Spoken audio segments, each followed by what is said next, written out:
Hello friends, मैं doctor BP Shrivastava, homeo and herbs में आपका स्वागत है। मैं जॉइंट्स पेन के संबंध में आपको आज कुछ बातें बताऊंगा। आजकल जॉइंट्स पेन बहुत एक कॉमन बीमारी हो गई है। पहले ये ओल्ड एज में ज़्यादा हुआ करती थी, लेकिन आजकल एडल्ट्स में भी ये देखने को मिलती है। जॉइंट्स पेन जॉइंट्स पेन होता क्या है, पहले तो ये समझिए। जब हड्डियाँ जहाँ पर आपस में जुड़ती हैं, मिलती हैं शरीर में, उसको हम जॉइंट कहते हैं। जब इन जॉइंट्स में हमें पेन या डिस्कम्फर्ट फील होता है, तो उसी को हम जॉइंट पेन कहते हैं। चाहे न्यूट्रिशनल फैक्टर्स हो या ऑस्टियोआर्थराइटिस, रिमोटॉइड आर्थराइटिस, गाउट, इनकी वजह से भी जॉइंट पेन का ये एक रीज़न होता है। इंजरी हो जाए, कमर दर्द, कमर में चोट लग जाए या घुटने में चोट लग जाए, ये भी जॉइंट्स पेन का एक रीज़न हो सकता है। इसके अलावा हमारा अगर वेट बढ़ रहा है, वज़न है ज़्यादा है, तो वो भी जॉइंट्स पेन का एक कारण बन सकता है। एंकल्स में या नीज़ में हमें वज़न का भार ज़्यादा आएगा और वहाँ पर दर्द की शिकायत हमें महसूस होगी। लेकिन बेसिक जो जॉइंट्स पेन का रीज़न है वो आर्थराइटिस है। आर्थराइटिस भी कई प्रकार के होते हैं, लेकिन जो मुख्य रूप से आर्थराइटिस 3 या 4 प्रकार के होते हैं: ऑस्टियोआर्थराइटिस, रिमोटॉइड आर्थराइटिस, गाउट और एंकोलाइजिंग स्पॉन्डिलाइटिस। तो हम आज बात कर रहे हैं पहले आर्थराइटिस में ऑस्टियोआर्थराइटिस की। ऑस्टियोआर्थराइटिस जो है वो 40 के ऊपर के लोगों में और धीरे धीरे बढ़ने वाली एक बीमारी है। इसमें कार्टिलेज का ब्रेकडाउन हो जाता है। कार्टिलेजेस हमारे जॉइंट्स में एक कुशन का काम करते हैं, ताकि जो एक शॉक ऑब्जर्वर होते हैं तो पेन को हमारे रोकते हैं झटका जब लगता है। जब ये इनमें ब्रेकडाउन होता है, कार्टिलेजेस खराब होने लगते हैं, तो वहाँ पर पेन शुरू हो जाता है। इसके कारण जो है वहाँ पे दर्द और तमाम समस्याएं होती हैं। इसके अलावा जब रूमेटॉइड आर्थराइटिस की जहाँ बात करते हैं, तो ये रूमेटॉइड आर्थराइटिस हमें अधिकतर वो महिलाओं में देखने को मिलता है और ये अधिकतर छोटे जॉइंट से शुरू होता है और फिर बड़े जॉइंट्स तक जाता है। जैसे कि छोटे छोटे चाहे कलाई के यानी कि रिस्ट जॉइंट से शुरू होता है, या उसके बाद फिर ये बढ़ते हुए टिबिया बोन तक चला जाता है, पैरों के जॉइंट्स तक चला जाता है। फिर धीरे धीरे ये पेन हमारे बॉडी ऑर्गन के इंटरनल पार्ट तक में जाता है, चाहे हार्ट्स हो, चाहे किडनी हो, लंग्स हो। तो रूमेटॉइड आर्थराइटिस ये भी एक बीमारी है। इसके अलावा हम अगर बात करें, तीसरे नंबर पे गाउट आता है। ये भी एक विशेष तरह का आर्थराइटिस है। इसमें अचानक से दर्द मरीज को होने लगता है और सूजन आ जाती है वहाँ पर। ये अधिकतर रात को होता है। इसका मुख्य कारण यूरिक एसिड है।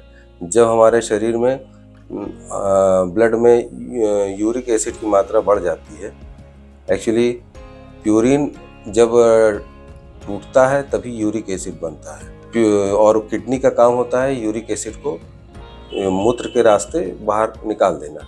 लेकिन जब ये काम ठीक से नहीं होता, फिल्ट्रेशन ठीक से नहीं हो पाता, या प्यूरिन वाले फूड, प्यूरिन इंड्यूस्ड फूड हम ज़्यादा खाते हैं, उस समय हमारा यूरिक एसिड ब्लड में बढ़ने लगता है और हमें यूरेट्स के रूप में, वो क्रिस्टल्स के रूप में जमा भी होने लगता है जॉइंट्स के चारों तरफ। और यही क्रिस्टल्स जो है वो पेन करते हैं, जिसकी वजह से हमें दर्द होता है, चुभन होती है।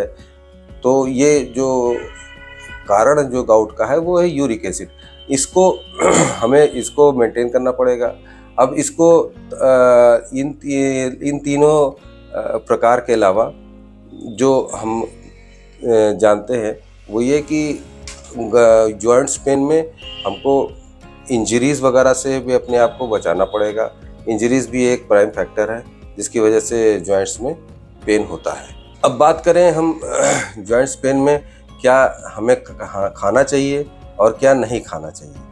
तो सबसे पहली चीज़ ये है कि हमको विटामिन डी और कैल्शियम वाले फूड्स का सेवन ज़्यादा से ज़्यादा करना चाहिए। ये हमारे लिए ओमेगा 3 जो फैटी एसिड्स होता है उसको सपोर्ट करते हैं। ओमेगा 6 फैटी एसिड जो है जॉइंट्स पेन में नुकसानदायक है, उसका सेवन कम से कम करना चाहिए, जो कि सोयाबीन में या मूंगफली के तेल में पाया जाता है। इसको हमें अवॉइड करना चाहिए। और रेड मीट है, अल्कोहल है, इनके सेवन से हमें बचना चाहिए। खाने के लिए हमें रिच कैल्शियम वाली डेयरी प्रोडक्ट्स का इस्तेमाल करना चाहिए।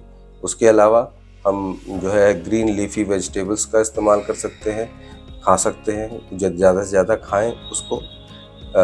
बादाम, अखरोट, ये नट्स वगैरह, इनका सेवन ज़्यादा से ज़्यादा करें।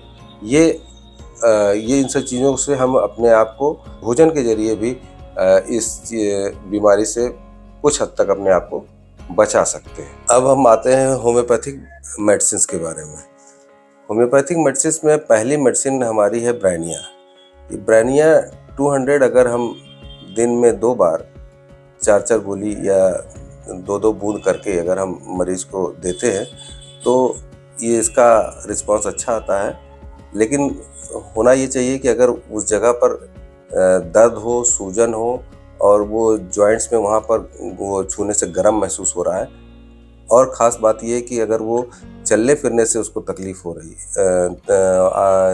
रही है और बैठने से आराम मिल रहा है, तभी ब्रानिया का असर आपको देखने को मिलेगा, अच्छा काम करती है। दूसरी दवाई है रस्टॉक्स।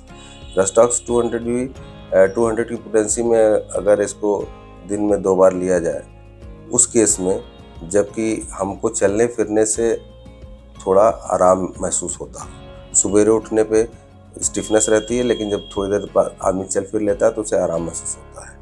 ठंड से रोग ये बढ़ता है, इसका रोग बढ़ता है। तीसरी दवाई जो हमारी आती है वो है बर्बेरिस वुल्गेरिस।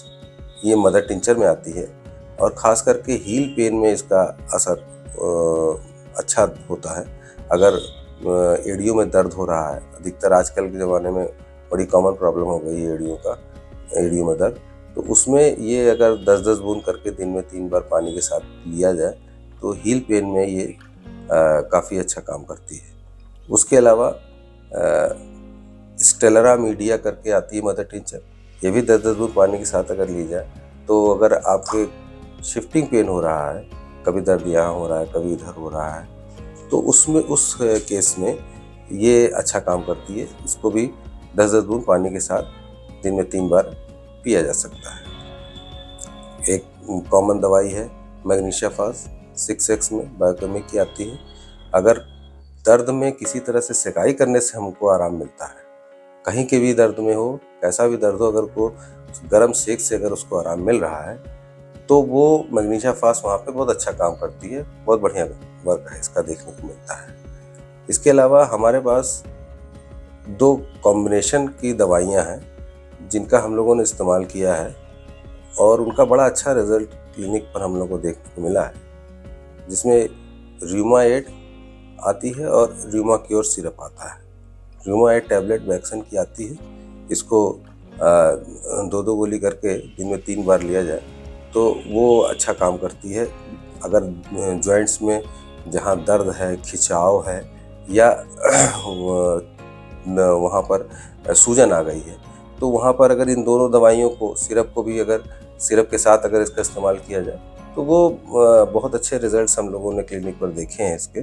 तो इसका इस्तेमाल करके भी मरीज़ अपने को राहत ले सकता है। Thank you.